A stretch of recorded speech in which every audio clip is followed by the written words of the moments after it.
everybody, to the Building for Digital Equity show. We're so excited that you're joining us to kickstart Digital Inclusion Week. Today, we're going to be diving into the heart of coalition building.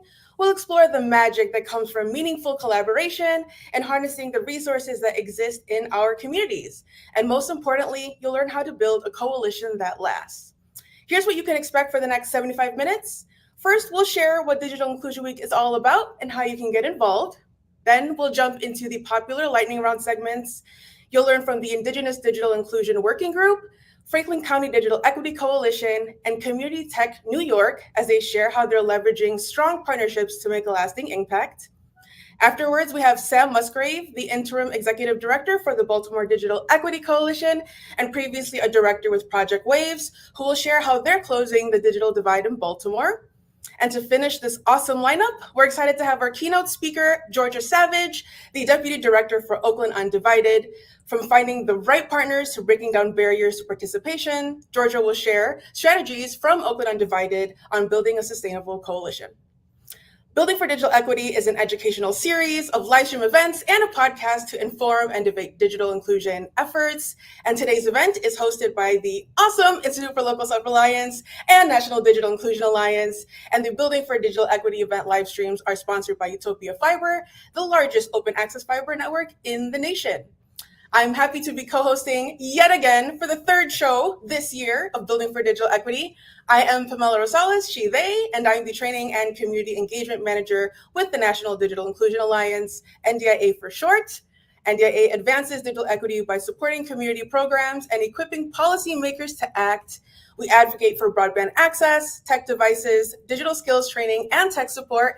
And officially, NDA has reached over 1,900 affiliates, so we're almost at that 2,000 mark. Very excited about that.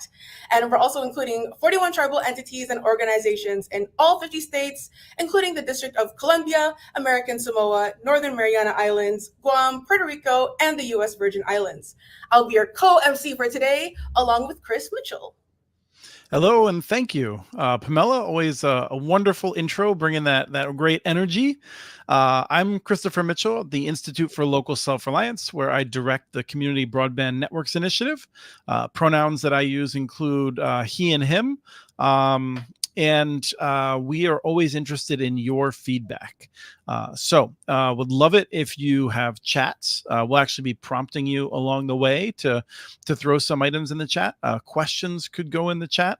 The best way to watch is on YouTube, and you should have received links for that. We do stream to other areas to make it more convenient, but YouTube is where the chat can be the most vibrant, where you make sure that we see them and all that. I'm very excited for this show about coalitions, not just because I'm always excited by the show and the wonderful guests that come together, but because coalitions are how we do things. There's a lot of work to be done out there, and no one person or organization can handle such a high load. And so we really need to learn how to work together, how to respect others who might come at it from a different angle, and how to actually make change that way. So there's a lot of lessons that have been learned along the way. And so it's going to be a particularly fun episode. As we talk about that, people should put questions in the chat, even if it's not directly related, and we'll see how our chat monitors are at answering hard questions. So feel free to challenge them. Wanted to note that some recent work that we did an episode of Connect This, which is another video show that we do. You can find it at connectthisshow.com. Last week, we discussed how to build networks to make sure low-income families are well connected. It's something we've talked about from time to time, often from a kind of a different perspective than you might normally get, looking at from internet service providers, how they might do it, how to work with building owners. And it's a perspective that I think is pretty valuable that folks that are doing this work from a nonprofit side don't always get to hear. So one other self-promotion, and then I'll stop because it just makes me feel really skeevy. And that is the Community Broadband Bits podcast, my baby.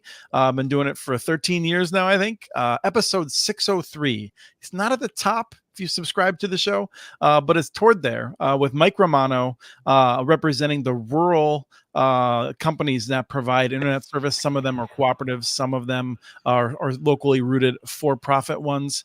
And that episode is where we talk about the Affordable Connectivity Program and reforming USF, the Universal Service Fund, themes that I think are very relevant for this audience.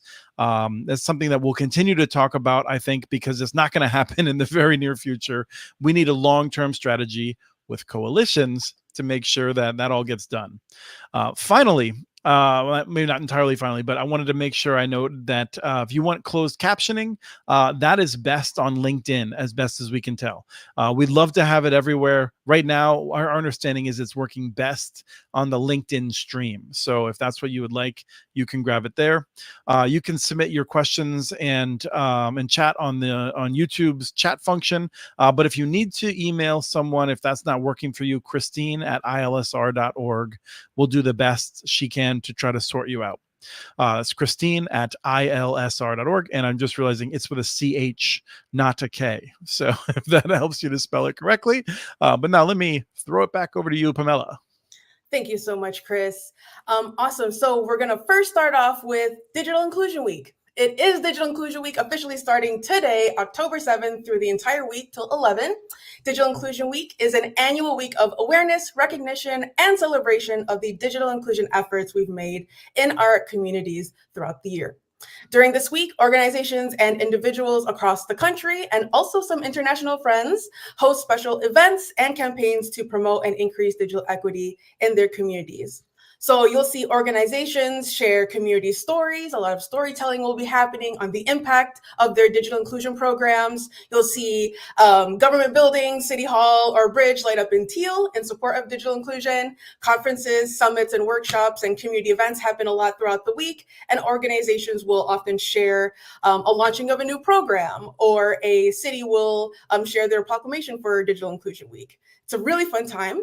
And the theme this year is Stronger Together, Mobilizing Towards Sustainability, which co-aligns with today's theme of Coalition Building for Success, because as Chris mentioned, coalitions are truly such a crucial part in the digital ecosystem, and that's how we keep our work moving forward. Before you share some of the highlights coming this week, I did just want to note that for people to make sure that you don't lose the sight of this, one of the reasons that we want to have a week to highlight these kinds of things is because there are really good people out there who are working on different issues and organizations. They have limited time and budget. This is an opportunity, I think, to really focus on helping them to better understand how we can get things done here and make a difference. There's issues that I feel like that people are working on that are critical, right? Housing, education, things like that. Digital equity is one in which I feel like we can make a really big difference in the short term with some sustained work. And this week is an opportunity to showcase that and help people make sure that they're not forgetting about it or sidelining it when they could be involved with it, even if it's not their top priority. So those are the sorts of things that we want to get out of this week too.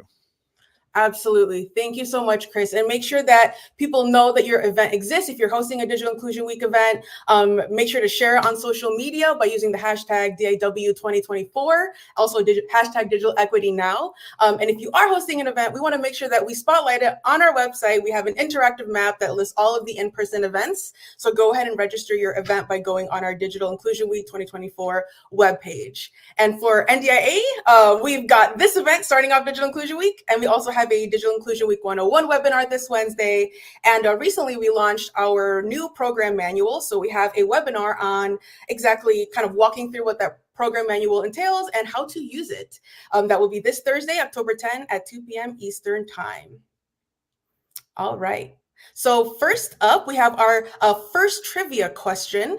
I know that's a popular segment. So here's the question. In spring of 2022, NDIA conducted a coalition survey to gather information on digital inclusion coalitions across the country. According to the survey results, what year were most of these coalitions established? So go ahead and type your answer in the chat of what year you think the majority of the digital inclusion coalitions who filled out the survey when they founded. Do you ever play those bar trivia games where it gives you like 5 answers and it starts taking them away? Well, right now, 1999 just disappeared. So that's not an option anymore. 2023 just, well, no. Disappeared. All right. There are some that actually just formed 2023, but 1999 disappeared. Yeah. All right. So what are we looking at? Yeah. So the answer is 2020. Awesome. I see that some folks got that in the chat. Perfect. So while the most established coalitions had been around for roughly 10 years, the majority actually started since the beginning of 2020, which is many in response to the COVID-19 social distancing requirements. So oh, go ahead, Chris. Oh, no, I was just going to say that as the answers are rolling in, it's interesting. There's a number of people that are, saying a little bit earlier. And I think that's a good sign. Those are people who were recognizing this was an issue a little bit earlier than others, perhaps. 2020 was also a year in which there was more philanthropy available. And so I think for those who might have not had the resources to try to start it or not been able to start it, they may have found that there was a more fertile environment in 2020 because of the pandemic, as you noted. Mm-hmm. Yes, thank you for that. And we saw, a lot of folks take opportunity of what happened in 2020 as well. And so, like I said, that survey, it was launched in 2020 or 2022, and a total of 51 coalitions submitted information. But it's been 2 years now, and we know a lot has changed since then. We know a lot more coalitions have formed since then. Maybe some of you are part of a coalition that has formed, after 2020. And so we want to hear from you. We are conducting a new coalition survey to better understand and support coalitions and how they look like now. So we're asking all digital inclusion coalitions, please designate somebody, a representative, to complete the coalition survey. Please complete that survey by November 15. And what we're going to do is we're going to publish the summary of our survey findings on our coalition webpage, along with a new directory and an interactive map of coalitions so that folks can find your coalition if they are new to the work or just want to join. So please fill out our coalition survey to get on that map. Perfect. So let's move to our next popular segment, crowd favorite, the lightning rounds. The lightning round spotlights unique digital inclusion initiatives, and we're really excited to be featuring 3 speakers who will share how they're leveraging strong partnerships to make a lasting impact. So first up, we have Davida Damar, the Digital Inclusion Manager with Ameren Critical Infrastructure and awesome colleague. Davida, welcome to the show. Please tell us more about the Indigenous Digital Inclusion Working Group that you've been working on. Absolutely. Hello, everyone. Happy Digital Inclusion Week. My name is Davida Delmar. I'm a citizen of the Navajo Nation, Ya'ateh. I'm based in Phoenix, Arizona. I'm here to share about the Indigenous Digital Inclusion Working Group. I serve as the Digital Inclusion Manager for Ameren, a tribally owned and operated company. Our efforts in the Critical Infrastructure Division are to assist tribal nations to develop and deploy the most important 21st century critical infrastructure, high-speed broadband internet. Ameren is a close partner with NDIA, where we have worked together to amplify digital inclusion efforts in Indian country. NDIA provides amazing support and resources to their network of practitioners, with 41 of their affiliates identified as tribal entities.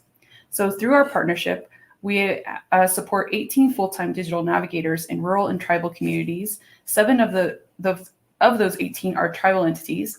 So from this program, the National Digital Navigator Corps, or NDNC, we started to develop direct support for digital inclusion practitioners in Indigenous communities beyond this program. So our understanding of digital inclusion in Indigenous communities also stems from our participation in the Tribal Broadband Bootcamp. This is a unique and special event that is hosted by tribal communities and organized by folks at ILSR, including our host, Chris Mitchell, and Matthew Rantanen's organization, Waskawiwan.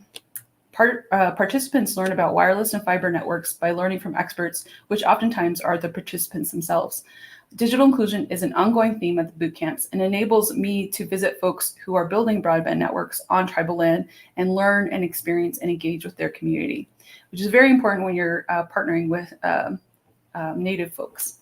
So since we had a base network of 7 tribal entities with NDNC and our work with the boot camps, we found that there was a need for Native folks to talk to each other and break out of the silos that they found themselves in. I would meet a person who was single-handedly working for their tribal community on broadband deployment efforts and digital equity efforts, both aspects being an important part of their role and sustainability of their work.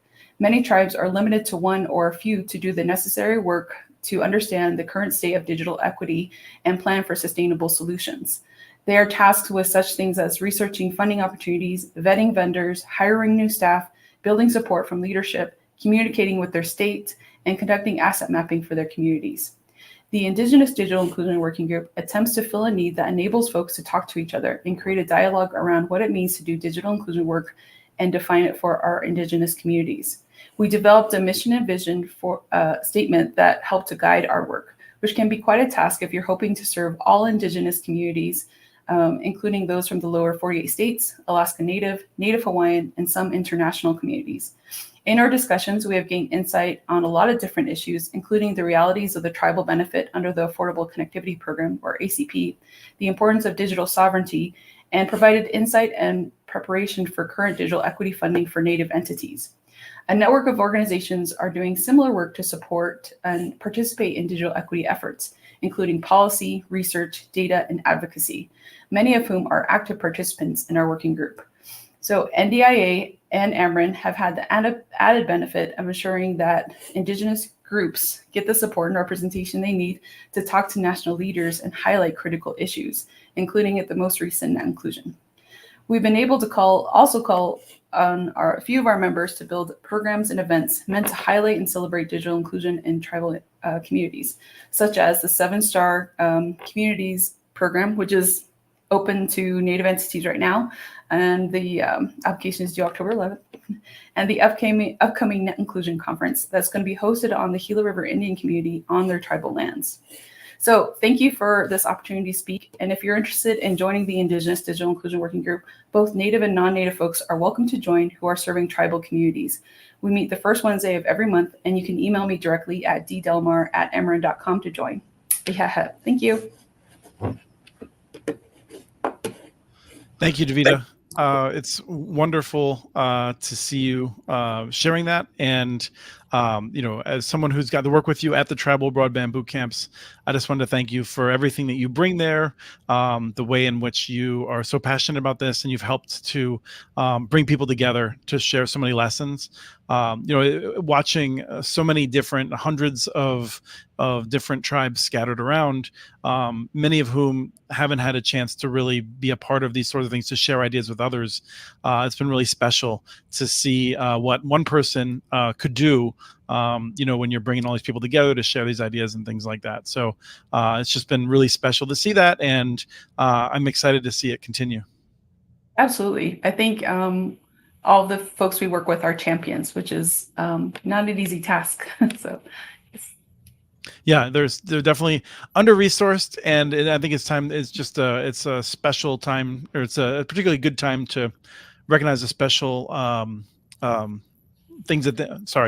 special accomplishments that people have made as we've gotten to know them individually. So I just wanted to highlight that out. Like, it's one of those things where everyone working on digital equity is under-resourced, right?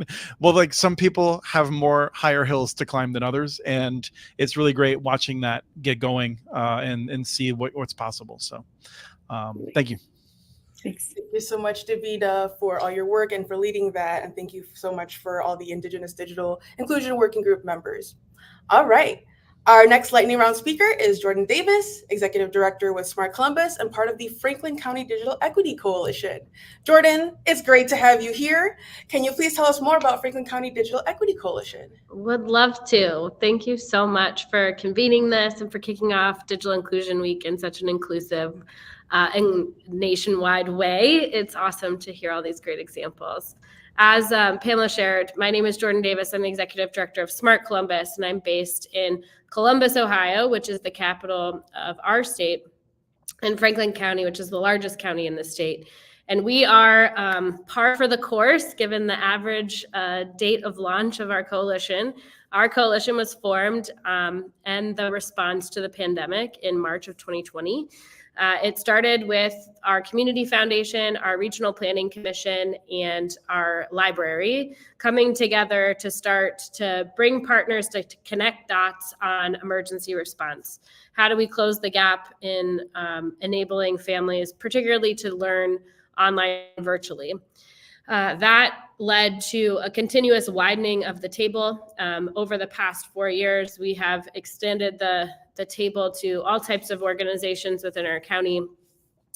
It was a critical center of gravity for connecting dots on who was doing what during the pandemic, which then led to a self-introspection activity of our community. We took on a lot of new projects and programs. Who was right to do those? What was working? What wasn't working? Let's lay that out to form a plan of how we move forward in recovery. So I just want to highlight some of the community response that was coordinated by the Franklin County Digital Equity Coalition. A big piece was distributing devices. So 50,000 community computing devices were distributed.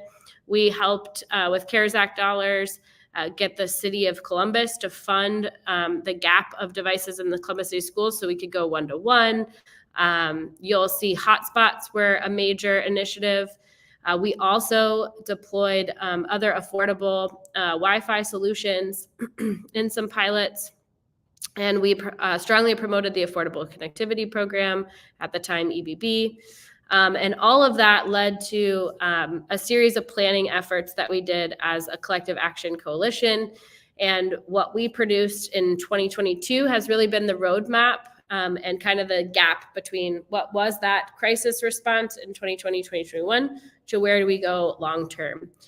We call this our Digital Equity Action Agenda. This was our next step in maturing our work together. And this action agenda put forth 5 kind of big idea priorities and a funding proposal that went to the city and county, which now has ultimately been funded at about $20 million between the city and county. And we are now at the stage of finalizing an implementation plan that we will begin implementing as soon as this month. These are some of the bigger ideas and recommendations that are part of this. Connectivity is our moonshot idea and will need to be funded by a different pot of funds, but it's something that we are committed to bringing fiber to every home in Franklin County, but particularly into our low-income neighborhoods. But our other, the following 5 will be funded by that local investment. So more specifically, we have a gap in our ecosystem related to devices. So we're closing that with a skills program that's really focused on essential skill building, and then outreach and adoption and trust building for that. These are the members of our Franklin County Digital Equity Coalition. You'll see that our internet service providers are not members of the Franklin County instance. We engage them in a subgroup where we give them quarterly updates, but in our coalition is predominantly government, education, and social service organizations. And then I just wanted to close by connecting another dot in our region. Our state has formed regional coalitions. We also manage what's called the Central Ohio Regional Digital Inclusion Alliance, and that's an 11 county footprint in Central Ohio. And we have representative from every county in that program, and it's really a response to the state's broadband office. Awesome. Thank you so much, Jordan, for sharing that great work that you're all doing in there. And perfect. We are going to introduce. Hold on. I just want to also briefly say that Jordan, it's a very impressive. It's one of the larger coalitions I think that is out there, and all the more so with the pressure of I think almost the entire world rooting against Ohio State. So, it's a hard work out there. So, appreciate. We come out winning in the end. It's okay. Appreciate all the work y'all do. Thanks all. Thank you. Thank you, Jordan. And our final lightning round speaker is Monique Tate. Monique is the director at Community Tech New York. Thank you for joining us, Monique. And please tell us more about Community-Owned Internet Trust. Absolutely. And thank you so much for the invitation. And again, happy Digital Inclusion Week to everyone. I have to give a shout out to my wonderful and amazing team because Community Tech New York has been in existence since 2019. However, we've been working in the digital justice and digital equity space since 2011, 2012. Our team is small but mighty. We have, of course, my co-director, Raul Enriquez, our deputy director, Danny Peralta, Erica Kermani, Tiffany Laujoa, and Tara. We have a wonderful time together, but what we focus on is making sure that the community is at the center of creating digital equity equity solutions. One of the, I'm approaching this just a little bit different in talking about coalitions, although I'm going to start with talking about it. I'm talking about what comes out of these partnerships and how coming together allows us to be able to be the most successful that we can be. At CTNY, we believe that building community internet access and tech training builds community power. And that's what we want to do. We want to build and create community power. Next slide, please. This timeline helps to show a little bit about how our progression has been going. And you see, we have one of the oldest dates out there. I believe we are the first community digital justice coalition that was ever to exist. And that was started in 2009. But talking about coalition building, that was built by a group of partners from all different dynamics and areas of work. There were artists, there were community residents, there were advocates, there were lawyers, there was a great mixture of those who are involved in the community. And that's the key word. So we recognized at that time that there was digital disparity. There was not equitable access. In Detroit, we had 60% of the residents that did not have internet connection. And even still today, we're working to convince people about why they need to become a part of this digital ecosphere, as opposed to being afraid of it. Especially people are concerned about scams, but we help to demystify the tech to everyone through our tool of community technology, where we break it down, make it easy to understand and digest. Now, what you'll see in this timeline is a very interesting thing that happens is that it seems that each iteration of our work, as you see these years progress, they are associated, unfortunately, with some type of a disaster or response to it. Even in 2009, that was the financial crisis, and we evolved as a coalition to work towards equitable access to internet, devices, and digital literacy for the Detroit community. In 2012, we introduced the Digital Stewardship Program, and this was extremely successful throughout various parts of the country. We've been walking lockstep with our partner, the Detroit Digital Justice Coalition, not only the Detroit Digital Justice Coalition, but Detroit Community Technology Project. So as things were going on in New York, so the same was going on in Detroit. New York had the both experience and pleasure and probably fear of really evolving during the time of Hurricane Sandy, because the community network that was built by those digital stewards was the only lasting thing after Hurricane Sandy had struck. It was the only communications tool. Even FEMA had to get onto that tool. So it that Red Hook community was very powerful in helping the message to be delivered that community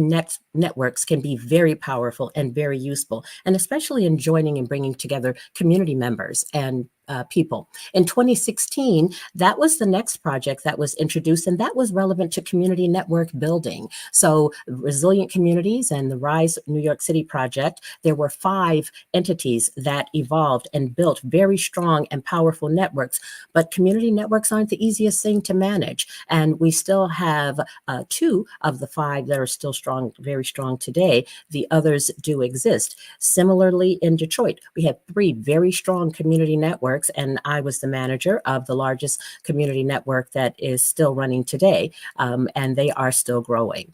The underneath that 2016, you see a picture of what we refer to as our portable network kit.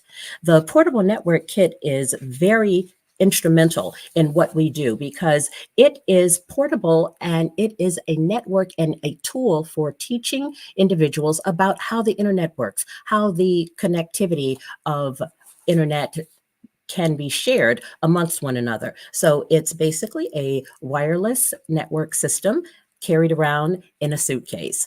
And alongside it, you see a smaller one that looks like a briefcase. It's the teaching PNK, so that we can go into communities and teach people about how to have their own technology.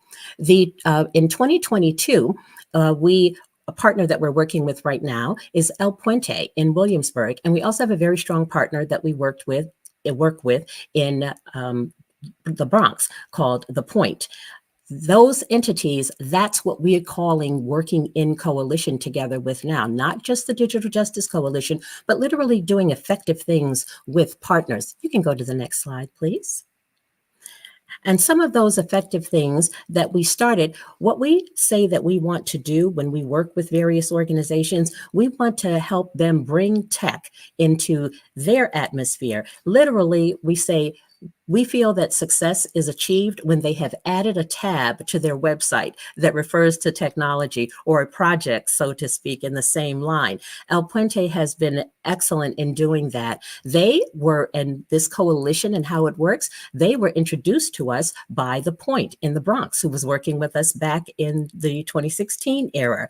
They have this picture that you see is a picture of them doing a needs survey, and because community is at the center. It's nothing to respond to if the community doesn't tell you what it is that they want or need. So this is a discotheque, and during this discotheque, we were showing devices and how the portable network kit works, how cabling works, but also making sure that we got the community input and did a needs assessment. You can go to the next slide, please. Now, this is something that we are super proud of, that how it went full cycle and evolved, the going from just talking to El Puente about considering tech and how powerful it will be in your organizing work. And we went to build a community tech lab. You see, this resource is something that we should always look to do. This was a closet, as you can see to the left, that was, or a room that I call it a closet because it had become a storage area. And now it's been turned into a very vibrant community tech lab where people can come in and they can learn about technology, but more importantly, advanced technology, wireless skill building, and how to do communications, how to learn how maybe the open data portal works so that they can research and find information, because open data portals are almost in every city, how you can find information that will help you in your activism and whatever it is that you're going for and towards. You can go to the next slide. When I say that, sorry, it's from Monique. We're almost out of time. Okay, no worries. It's the last slide. And it's talking about our expansion of how we have been able to spread the portable network kit. Oh, I hopefully she'll be right back. We'll hold it for her. But I can attest to the wonderful work that that both Monique has done in the various communities that she's worked with recently, as well as CTNY more broadly and the portable network kit. We actually did an episode in which we talked extensively with them, her and Raul Enriquez, about the process that they use in terms of teaching, because it is something where they want to make sure if they are distributing these kits, people will know how to use them in the emergency or in a non-emergency situation. So there's an extensive training that goes along with it. That was in episode 614 of the Community Broadband Bits podcast, in which we talked with them about what the kits are and their approach to them. I haven't seen her come back on stage in the back, so I'm afraid that we have this issue with other folks. And one of the things that I guess I would draw from a lesson from this is, even where people seem to have good internet access, it could get better. Like we have a long ways to go, even among those of us that have a decent connection, to make sure it actually meets our needs. So Pamela, I think we should move along. Yes. That wraps up our lightning round segment. Big thank you to Davida, Jordan, and Monique for emphasizing the impact we can make through collaboration and leveraging the expertise that already exists within our communities. Next up, we have our next trivia question, so I'll pass it over to Chris. Okay.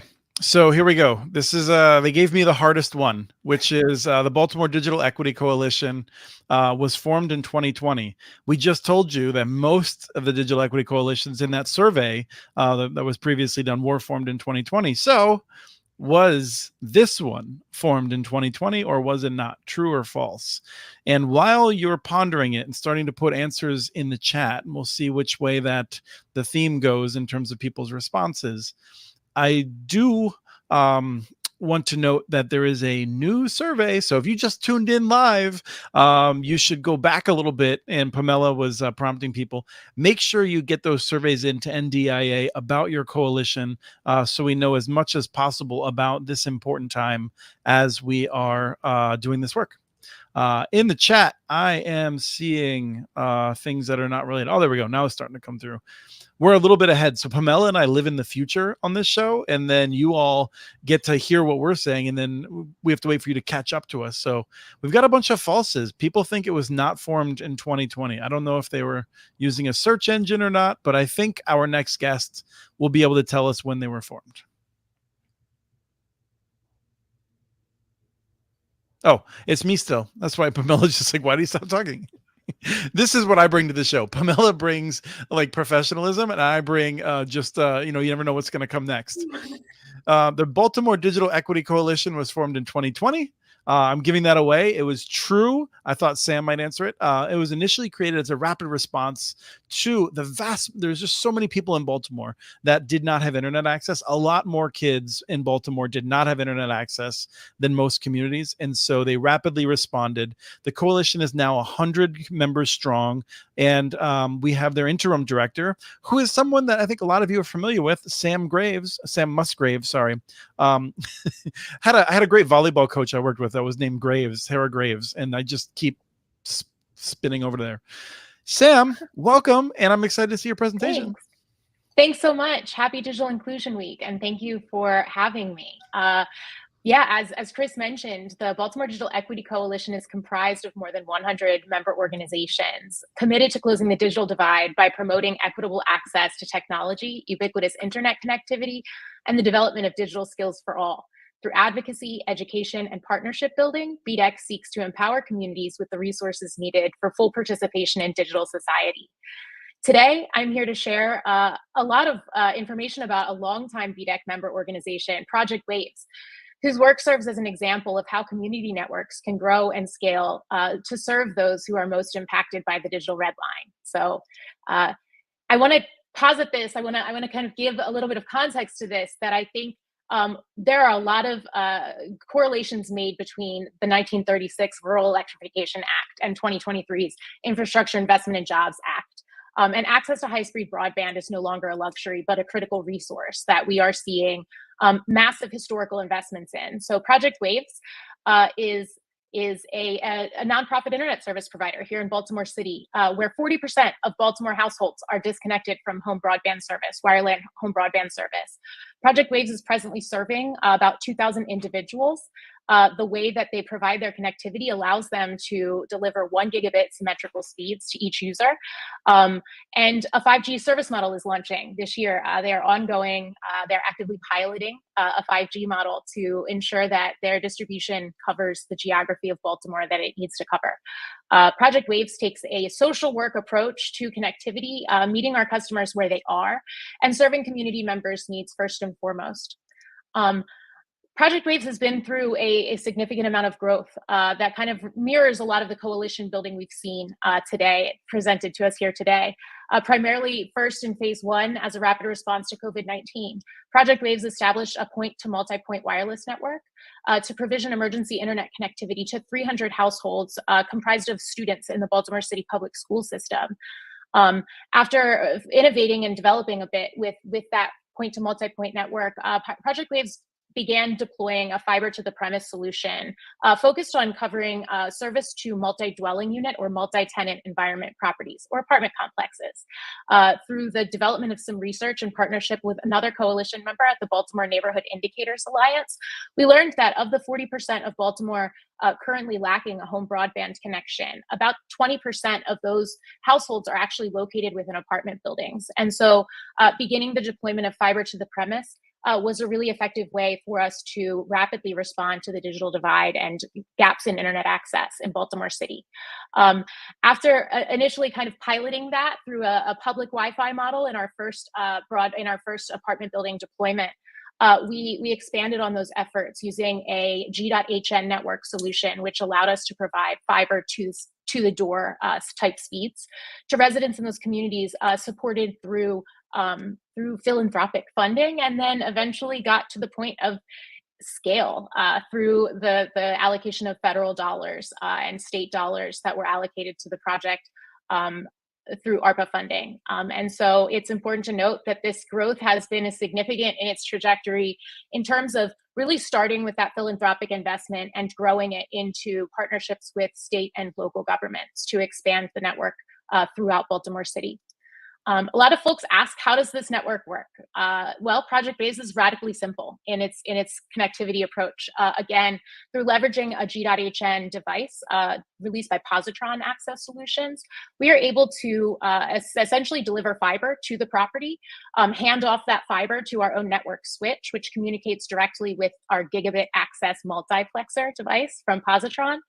That device rides the existing coaxial cabling within an MDU property or in an apartment building, and then provides direct to-the-door connectivity to customers through their coaxial cable jacks.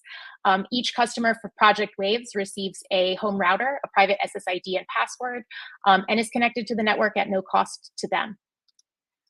Digital navigation is an incredibly important component of the work of Project Waves. In addition to providing basic connectivity to its users, the Project Waves customer service and support team really is committed to ensuring that folks are using the internet in the ways that they find meaningful to them, through applying for benefits programs on digital platforms, orienting to basic internet use, setting up email accounts, access to devices. Project Waves has partnered with the city of Baltimore to deploy more than 1,000 Chromebooks this year, and is certainly committed to ensuring that digital access is paired with the tools needed to ensure that internet adoption is complete and meaningful to its users.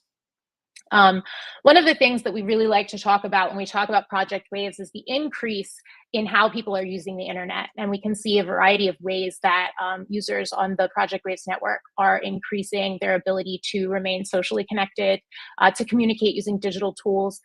Telehealth services have become a huge and primary component of serving Project Waves customers, orienting folks to the use of telehealth platforms, how to access electronic health records, et cetera. Online banking, and then of course, online education and employment opportunities. I also like to really plug the Project Waves team here because I'm sure everyone is used to kind of having a fraught relationship with our internet service providers. Project Waves' team has achieved some really incredible metrics when it comes to satisfaction from customers who are using the network, both in terms of quality of service, but also in terms of quality of interaction with the team. I will kind of jump into, I know we're close on time here. Project Waves is looking to expand its service across the state of Maryland this year, and in preparation with BEAD funds that will come down in 2025. The expansion to counties outside of Baltimore City is a primary goal. The next is to continue collaborating with partners in this space to expand its impact, really working directly with property owners and landlords who are interested in providing more affordable and high quality services to their residents in affordable housing communities. And then ensuring that the impact goes far beyond just the connectivity, but ensuring that folks are connected to all of the skills and resources that they need to receive online in order to thrive. What can you all do to help? Advocate, ensure that multi-tenant environment owners are aware of the new FCC guidance on providing service in apartment communities. Those rules were updated in 2022, and they are much stronger in terms of preventing, monopolies from existing in apartment spaces, and ensuring that further options and market competition are available to residents of affordable housing communities.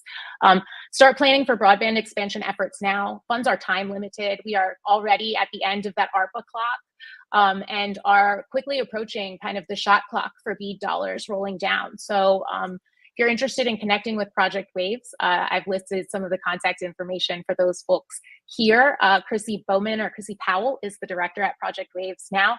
And you can always connect with me at the Baltimore Digital Equity Coalition using this information. That was wonderful, Sam. And I should have noted that your title, in addition to being the interim director at the Baltimore Digital Equity Coalition, is the Director of Development and Strategic Partnerships with Project Waves. I think you're, and you also have a role within the Digital Harbor Foundation as well. You do. I wear a And lot of hats, Chris, so I yes, appreciate that plug. Yes, for the moment, I am fully focused on the Baltimore Digital Equity Coalition and uplifting the work of our members here in the coalition. So glad to be here today. well, one of the things that I wanted to ask you about is in working with partnership, you have to build trust. And I'm curious if we go back to that phase one in which you talked about the point to multi-point wireless, you know, I feel like, and I don't want to pick on you because that was a hard time, with the technology and the results.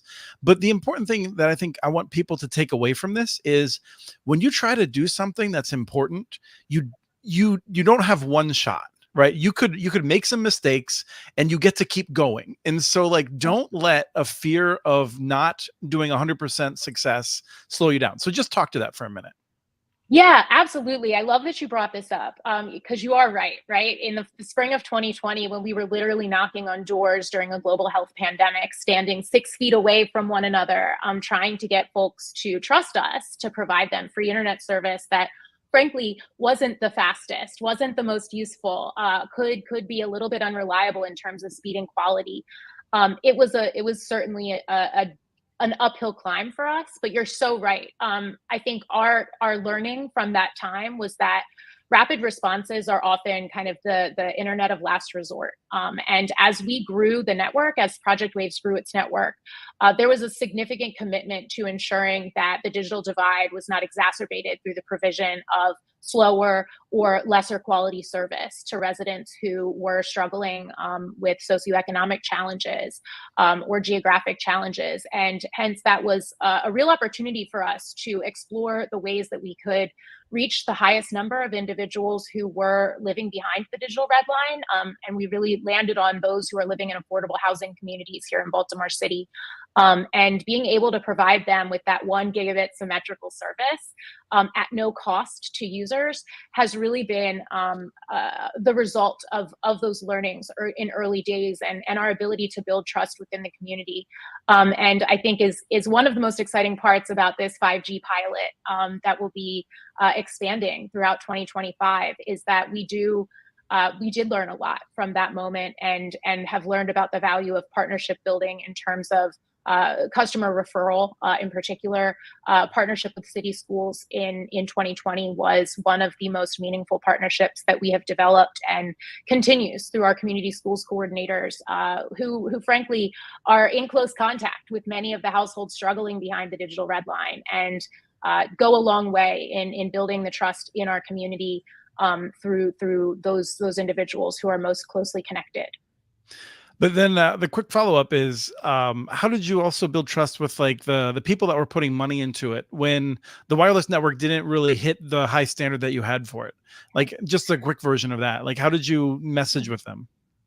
Yeah, I mean, it was the fact that we were always learning, right? We knew that although the network wasn't performing in a way that we could feel particularly engaged by, I think, and frankly, we weren't interested in further expanding or exacerbating, fluctuating service quality issues for residents of Baltimore. The folks that were invested early in our work understood that our network was a pilot, and they were really encouraged that we were continuing to explore alternative technology solutions and hadn't asked them to continue investing in something that we knew wasn't working. We were able to quickly pivot from our wireless model into a wired solution because we were R&Ding that solution throughout the period of time that we were growing and scaling the wireless network. And it was because of that we were able to quickly pivot into the direction of fiber provision, fiber to the premise provision, and maintain relationships with early investors and early funders who were so instrumental in expanding the network and expanding the number of households we were capable of serving. Awesome. And thank you so much, Sam, for your presentation. I've got one final question for you. If there are organizations or cities that want to replicate the Project Waves model, what are some key considerations they should make? Great question. So the first and foremost is to have really, really meaningful relationships early with your fiber providers. Project Waves works with a number of fiber providers. It takes a generally pretty agnostic position on which backhaul providers are available to light its network.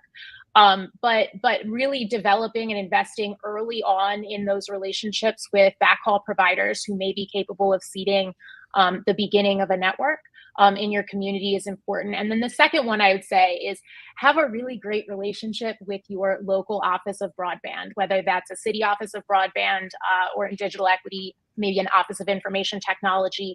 If there's a municipal broadband network or open access network that is available to leverage in your community, ensure you know who you're talking to and make friends with the folks in your permitting office, because your permitting will keep you up at night. And those would be my recommendations. Definitely connecting early and often with potential backhaul providers, and having positive and effective working relationships with the offices of broadband and digital equity in your locale, and really exploring and understanding the permitting process for the construction of fiber optic networks. Thank you, Sam. Wonderful and great work out there. We're really glad you're out there doing it. Thanks so much for having me, and happy Digital Inclusion Week. Thanks, Sam. Thank you. There are a lot of great groups in Baltimore that are doing really great work. We particularly at the Institute for Local Self-Reliance, we're very taken with Project Waves in particular because of that focus on the apartment buildings. And one of the things that we are working with places on, I think, is understanding that when it comes to low-income households, many of them, majority of them, live in multi-tenant environments or apartment buildings of some sort. So it's a huge focus for us, and we just think that the work that they're doing there is so important. I also want to say that in case you're annoyed by my flickering a video, I am more annoyed by you. It is not a connection issue. My connection is rock solid. It is my computer, which is trying to drive me nuts. We have a final trivia question. And so here we go. In July of this year, the city of Oakland was awarded $15 million by the California Public Utilities Commission to expand broadband access. The question is, how many households approximately in West Oakland, downtown, Fruitvale, and East Oakland will be connected through that project? This is so exciting, Pamela. You heard before the call. I love what the state of California is doing on this stuff. It's really wonderful. Yeah, and I'm really excited to hear more from that with our keynote speaker. And I definitely want to see what people think the answers are in the chat. If you want to share if you think it's A, B, C, or D, and then we'll reveal the answers. Yeah, and I'll say before I give it out here, we're coming very close to it. We've got some D's in the chat. I don't know what else we'll see here, but the California Alliance for Digital Equity and the folks from the Digital Equity Los Angeles Coalition have done a wonderful job of making sure that California's state government was prioritizing this, and then making sure that the investments it was making were going to places that had the trust of the people. So those coalitions have truly done a wonderful job. We're going to hear more about that very briefly here, but I'm excited to say that the biggest number is the winner. The answer is 2,544 households, as well as 14 community anchor institutions and public safety. That is tremendous, and it is a foundation that I have no doubt will be built upon. So congratulations to Oakland. Wonderful work. Awesome. So throughout today's show, we explored the power of coalition building and the positive impact of community-led solutions. Our keynote speaker is here to tie everything together. I am so excited to introduce our keynote speaker, Georgia Savage. Georgia is the Deputy Director of Oakland Undivided, an equity-based collective impact initiative launched in May 2020, again, to harness the people's power to solve the digital divide. From finding the right partners to breaking down barriers, Georgia is here and will share how Oakland Undivided continues to thrive as a coalition. So please join me in welcoming to the virtual stage our keynote speaker, Georgia. Hi, everyone. Thank you for having me. Wonderful. So for Coalition Building for Success, as you know, my name is Georgia Savage, she, her. I'm the Deputy Director of Oakland Undivided. So Oakland Undivided is a collective impact initiative we started in 2020 in order to ensure that all of our students had the devices and the connectivity they needed to engage in online learning. And since then, we have expanded, as you can see, from our leadership partners, our community leaders, and our elected leaders in order to ensure that we're tackling the root causes of the digital divide and actually approaching this issue at a systemic level. And so today, when I was asked to give this keynote, thank you again, about coalition building for success, I wanted to offer some strategies that Oakland Undivided has used and has been successful for us. And these strategies are applicable to not only urban areas like Oakland, but throughout the country. And so first, obviously starting with something that's critical for coalitions is partnerships. I love these pictures. This was taken from an event we had just last week with all of our partners present. And so the first big idea for partnerships that I want to share is that community anchor institutions are critical coalition partners. They're really critical, and these are organizations like your housing authority, your libraries, your schools, because they're trusted and hyperlocal. They create impact at scale, and there are certain resources that are only available to anchor orgs, such as grants. And so when we first founded Oakland Undivided, we of course had a partnership with the City of Oakland and Oakland Unified School District, which are critical anchor orgs in order to ensure that students were connected. But we also wanted to include key digital equity organizations in Oakland. So if you do have established digital equity orgs, it's really mindful to not create something new when something great already exists. And so Tech Exchange for us, which has been doing the work in Oakland since 1995, is just a critical organization that we knew needed to be part of our founding partners as well. And so moving us to the next point, big idea number 2, I really encourage you to obviously look at your CAIs and digital equity organizations, but also even organizations that don't center digital equity often do recognize its importance. And so when you're thinking of how to expand your coalition, think of organizations like anti-poverty organizations, right? Youth-centered organizations, racial equity organizations that also may really care about this issue. And really with an expansion of a coalition, that really helps when you're having folks sign on to your advocacy letters, when you want to organize and have a lot of folks show up, for example, for a really critical decision-making meeting for your broadband office. And I will say also, it's really important to have multiple perspectives from multiple industries in order to make sure that your messaging is accurate and make sure you're having a holistic perspective as well. The second thing I want to talk about, which is incredibly critical, CAIs and coalition partners are incredibly critical part of this work, is identifying community needs. So for the need in your community, the first big idea is that something I want to address is that industry benefits from the overcomplication of this issue. I just saw in the Benton Roundup Institute, someone had analyzed all of the state digital equity plans, and cost is the number one barrier to getting connected, which I don't think is surprising to anyone who's been doing this work. And we know that that's inextricably linked to the monopolization of this industry. And also there's a real asymmetry of data available, right? With a lot of ISPs being the holder of a lot of this data and unable or unwilling to provide it to community members. And we saw the results of that, right? In that there's a lot of inaccurate mapping at a federal, at a state level because of this asymmetry of data. So that leads me to my next point, that it's incredibly important that communities are collecting their own data. And I want to caution against analysis paralysis, because obviously that can be a very overwhelming task. But I really encourage folks to utilize their anchor institutions. Are anchor institutions doing a survey, for example, that's annual? And can they integrate a digital equity question into their existing survey or structures? And some examples I would offer for what we've done at Oakland Undivided is both qualitative and quantitative.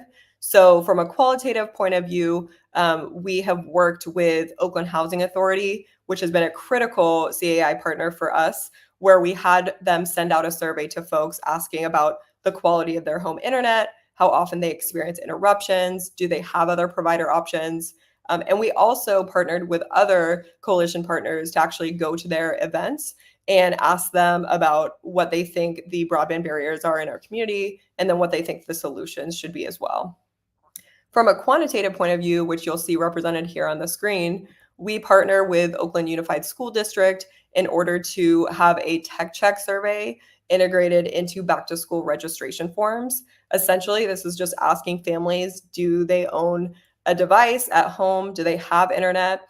and we were able to create that top map that you see there, that heat map. We also were able to partner with Oakland Housing Authority again and CWA to actually go into Housing Authority closets and see what cables are available there. We also worked with the Housing Authority to go into folks' houses and actually run speed tests and compare that to what they're paying for. Are they getting the speeds that they're paying for? And lastly, with all this information, we knew that we really wanted to find a way to collect data at scale. And so what we did is we partnered with Oakland Unified as well as Hubble IQ, and we employed a proprietary technology that catalogs internet connection speeds through an internet-based web browser extension integrated into the district loan computers. And so just in a 2-month period, we were able to collect all this data, which is 500,000 individual speed tests at 18,000 unique locations. And that created this map you see, which says Citywide Internet Performance Study. And the results were that connections in our highest income zip code with the largest population of white residents were nearly 10 times faster than in our poorest with the city's largest population of people of color. And the reason why I say it's so critical for communities to collect their own data is because it's really critical to counter the ISP information that everyone in Oakland was connected. It's really important because you can see from this news article that when we were applying for grants at a state level, the last mile grant that the question just asked about, our $15 million grant, Comcast and AT&T actually objected to our application, saying this would be an overbuild. And we were able to prove that, no, there is a high level of need in Oakland because we had collected all of this community data. That moves me to my next point, ensuring that those impacted are leading the work, which is removing the barriers to participation. And so in order to remove the barriers to participation, I first want to just challenge the assumption that folks need to be empowered in our community versus structural barriers need to be removed, right? Our community is already empowered. We just need to remove structural barriers to make sure they can participate. So one way in which we do that is our phenomenal Director of Community Impact, Cynthia Diaz, leads community engagement meetings every month, which shares critical information with folks and allows them to know where these meetings are being held, what's being discussed, who are our advocacy targets, what are our advocacy targets, and then also removing barriers to participating in this work, such as providing folks with transportation, providing folks with childcare, and actually compensating community for their time and wisdom, right? It takes time, effort, and money to attend these meetings, to fill out surveys. It's critical that we are actually paying them for their time and knowledge. And then lastly, going to the community, right? A lot of the qualitative information we were able to collect, we actually went to partners events and we were able to meet the community where they're at, which I think is also a really critical part of getting the information that you need. And lastly, supporting with funding to maintain and expand these programs. And so as I referenced, right, we had our $15 million federal funding account for last mile. That's going to be really critical to connecting folks. We also applied with all the organizations that you see listed on the screen for the NTIA competitive grant and the capacity grants as well. So definitely encourage you in this time where there's a generational moment of broadband funding. It's really important that we are leveraging that and we are supporting our community with applying to those dollars. Lastly, I want to talk about sustainability. You'll see here the infrastructure. That's our wonderful City of Oakland broadband manager. And then this, Chris also referenced, is the California Alliance for Digital Equity, or CADE, which is our statewide coalition. And so first, I do want to address, it's, as has been mentioned in this presentation, right? Many of these organizations started in 2020. And now as we are kind of moving away in a lot of senses from digital equity being on the public's mind in our collective consciousness, it's really critical that we're maintaining the existing works and coalition from the pandemic. And so our approach has been definitely trying to continue year after year integrating the back to school survey and OUSD and maintaining positions in our school district as well. From a long-term sustainability perspective, as I mentioned before, this is a generational moment of funding. So definitely trying to get those dollars for your community and institutionalize the work by finding a sustainable position within these CAIs will be so critical. From a post-funding perspective, definitely infrastructure, right? We're talking about our last mile grant, middle mile. I also want to shout out Oakland Housing Authority that is partnering with the city, but they have contributed $2.5 million to connect their largest housing authority properties. That's our amazing executive director, Patricia Wells. So ensuring that the infrastructure is there in order to actually connect folks is so critical, especially future-proof infrastructure. The second thing I wanted to address is legislation. So that's what you see to the right here, and that's why you see CADE, or California Alliance for Digital Equity's logo. They've been really critical in moving us as a statewide coalition to ensure that we are getting legislation passed not only in our cities, but from a state perspective. So I encourage folks to look at our Internet Choice Ordinance, and we're going to try again next year with the state digital discrimination bill. And then lastly, I would just encourage folks are doing great data collection. Make sure that that is accessible to everyone in the community by putting that on your website or even sharing it with the city and seeing if your city can have it in their broadband master plan or on their website somewhere. Great. Thank you all so much. Feel free to send me an email if you have questions. Thank you, Georgia. I wanted to just say how fantastic it is to see you collecting that data. One of the things that just drives me a little bit batty is the way the federal government and states have totally abdicated the collection of accurate data and making it public, which is something I think government is essential for government to do for society to work well. So thank you for that. There's a question in the chat that says, can we just ignore the ISP information? And I'm not sure who the we is or what the ISP information always is, but I wasn't sure if that cues anything you wanted to make as an additional comment. I think it really depends on what the ISP information says for your community. I think for our case, for Oakland, we had heard that there was 100% connection and that, as I mentioned, building in our community would be an overbuild. And we could clearly see in our data that the average some folks were getting was 12 megs, right? Based on 500,000 speed tests, was 14 megs. And there isn't a plan in Oakland. The lowest plan offered in Oakland is 100 megs. And then if you need to qualify for that service, the lowest plan offered is 50 megs, right? And so there's not even a plan that low. So I think that's very different for us. I guess, I don't know if I would say ignore would be the word, but to an extent, I think in other communities, it's probably different. I don't want to speak to, rural or tribal, but I think it definitely depends on what the information is saying. Yeah. Now, before Pamela goes, if Jordan, if you wouldn't mind popping Georgia's contact information back up for a couple seconds, go ahead, Pamela. Thank you so much, Georgia. And we got a question in the chat that I think would be great for you to answer. It's in relation to how to keep the momentum and participation in a coalition going strong. People might be stuck in that feeling that, at the beginning of the coalition is exciting, but then after that, it doesn't really, participation starts dropping off.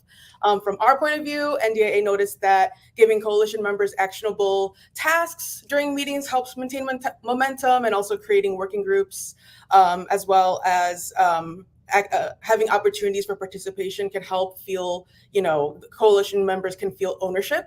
But what are ways that Oakland Undivided kind of continues that momentum and make sure that folks continue coming to those meetings and having ways to participate? Yeah, that's a great question. I'd say a few things. Definitely establishing some sort of regular meeting cadence, I think is great. But I also think just taking time when you meet to celebrate wins, right? Even if they're small wins, I think that can go such a long way. And I also, the other thing that I wanted to say is, if possible, meeting in person. I think that those in-person events or in-person meetings can be so energizing, and you're actually getting to know folks. And especially if you're meeting in the community, meeting with community members can be so energizing. So those would be my 2 takeaways. Terrific. There's a lot of other questions that I would love to ask you, but I'll have to do over email, just like everybody else. So thank you so much for your time. Thank you all. The collection of local data, I can't stress enough. No one else is going to collect it unless you step up as a community to do it. Working with the school districts is such a great way to go about that, and so just wonderful on that. Any last comments on that presentation, Pamela? Yeah, I think it's great what Oakland Undivided is doing, especially in regards to making sure that your partners, when you're seeking them out, you're getting multiple diverse perspectives in the table, just to make sure that you're addressing all the unique digital inclusion needs in your community that way. I just love how much trust they have in their community. You can really see that. And overall, I just love the themes of making sure that you're intentional with the partners that you choose and making sure that you build those relationships at the very beginning so that it doesn't come off ingenuine when you do need to make an ask. We wanted to address a couple of questions before we head out. And one that came up earlier in the chat was asking about how to set up a coalition in Virginia. But we're going to answer that for everyone, not just in the state that is for lovers. So the answer that I believe Paolo suggested was to start with identifying a small group of stakeholders that would have an interest would have the organizational capacity to speak for and to support coalition work, to be thinking about a lead organization that would kind of carry the main load and others would support, but someone that would be a lead on it. And then there's a couple of links. There's a guidebook from NDIA and then a link to a Pennsylvania State Coalition as a model. Pamela, anything you'd add to that? Nope, that's perfect. I just want to give a shout out to Paulo, our senior programs manager. He does a lot of work with coalition, so you're really getting the expertise from him right there. All right, and then I'm going to read this question, and you can do the answer. I think one here what we're going to do is, how would you ensure that that the coalition would be inclusive of small and emerging nonprofits that do not have a history of managing direct funds? Yeah, so our recommendation is to leverage your local network and make sure to be strategic about engaging with partners and organizations like our speakers have said throughout the show, and make sure that that the partners that you reach out to represent specific groups that are most affected by the digital divide, and make sure to spotlight their work at coalition meetings to make sure that they feel included and recognized, and make sure to give them that opportunity to share what they're doing. I think that's really important, that last bit in particular, because I think it's important to recognize that a lot of people might be nervous, people that have a lot to share, people who might be a wonderful public speaker in the future, but you don't know until you give them a chance to get their reps in, right? To give a chance to talk about what they're doing, maybe makes them more enthusiastic to do more of that kind of work when they are recognized for it. So I think it's really important, especially in a coalition that may start off with a lot of people who are doing it as their 45th through 50th hours of the week for whatever they're passionate about or whatever they're working on, is that recognition and a chance to speak for themselves about it. So I think that's pretty important. Yeah, absolutely. And, digital inclusion coalition spaces are oftentimes a yes and a positive, so make sure that you allow people to share what they're doing, because then coalition members will definitely want to find a way to uplift and support and partner with that. So yeah, great answer, Paulo. We are your voice in that. All right. So as we're getting ready to wrap up, I just wanted to reflect for a second on the show. During the show, I was just thinking a little bit about it, and that this coalition work, it is a continuation. This is something that I should say that has really come from people on my team. Sean, among others in particular, have continued to talk about how we're not talking about internet access. We are talking about civil rights for everyone, and continuing that effort. When I look back, obviously, when you think civil rights, some may think first to efforts in the 50s and the 60s to desegregate and remove Jim Crow and work toward a more egalitarian society, or perhaps to making sure that all people could marry those that they love and have the full benefits of law and things like that. You might go back further to a population that is one of the ones that is prime for digital navigation, older adults, and the work that they did in the 20s and 30s for civil rights to make sure that as they retired or left the workforce, they would not be penniless. So this is about, having access to full society. It's about the being a regular member of society, but being right doesn't make it necessarily like inevitable. And so the thing that I was thinking about with this coalition work is how it has to be strategic. It's not necessarily fair. When I read about the work that is done in during the 50s and 60s, organizing for civil rights in the South and elsewhere, particularly among Black people.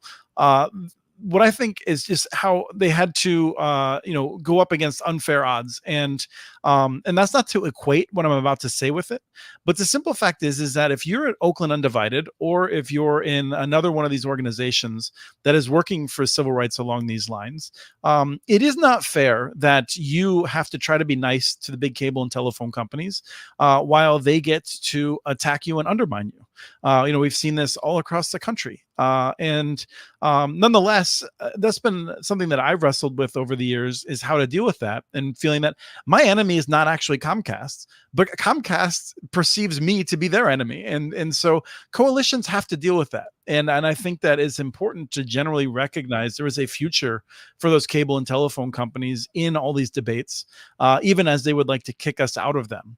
And so we have to be strategic about that. It doesn't mean that it's fair. It can be frustrating. And one of the things that you can do internally is to find the people you can vent with over that. So it's a mishmash. It is not well organized, but it's a series of thoughts I was having as we listened to the speakers today.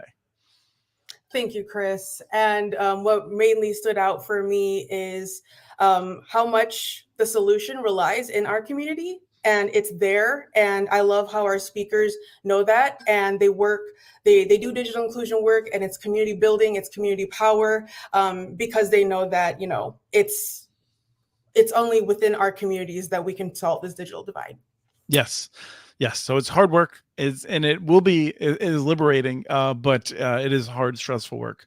I did want to say before you start reading us out, Pamela, Monique did pop back in about 10 minutes later. She got kicked out, but that is resolved. She's fine. So what's wonderful, we're sorry that we lost the last couple of seconds of her presentation. Yes. Sorry about that, Monique, but thank you again for your presentation. And this wraps up our event. We have the another Building for Digital Equity show wrapped up in the books. I want to thank all of you for joining us. And I'm really excited to see all of the Digital Inclusion Week events that you'll be participating in. Make sure to register your event. And if you're a part of a coalition, make sure to fill out that coalition survey by November 15th. And I would like to thank Utopia Fiber for making this possible, as well as the wonderful folks from the National Digital Inclusion Alliance that we work with on this, the folks that I get to work with on a daily basis, the Institute for Local Self-Reliance.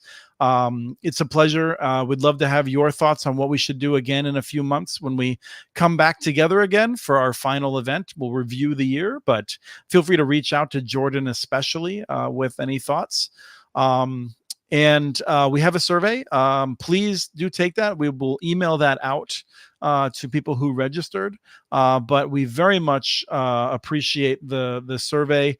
It's a very brief survey for what this show was, but then also separately make sure you're in contact with NDIA about their survey, which I dare say is more important, but will also take more time to do. So thank you for your efforts in making your communities a stronger place, and the United States a much stronger country. Oh, I guess actually we might have some Canadians or even people from other nations as well. So thank you for making the world a better place. Really, I'm just going to up the ante a little bit. So Pamela, you did a wonderful job as always. It is wonderful to co-host with you. Thank you for all the effort you put into this. Thank you. And you too, Chris. It's always a blast. Well, it's certainly unpredictable. So thank you all. We'll cut it off there.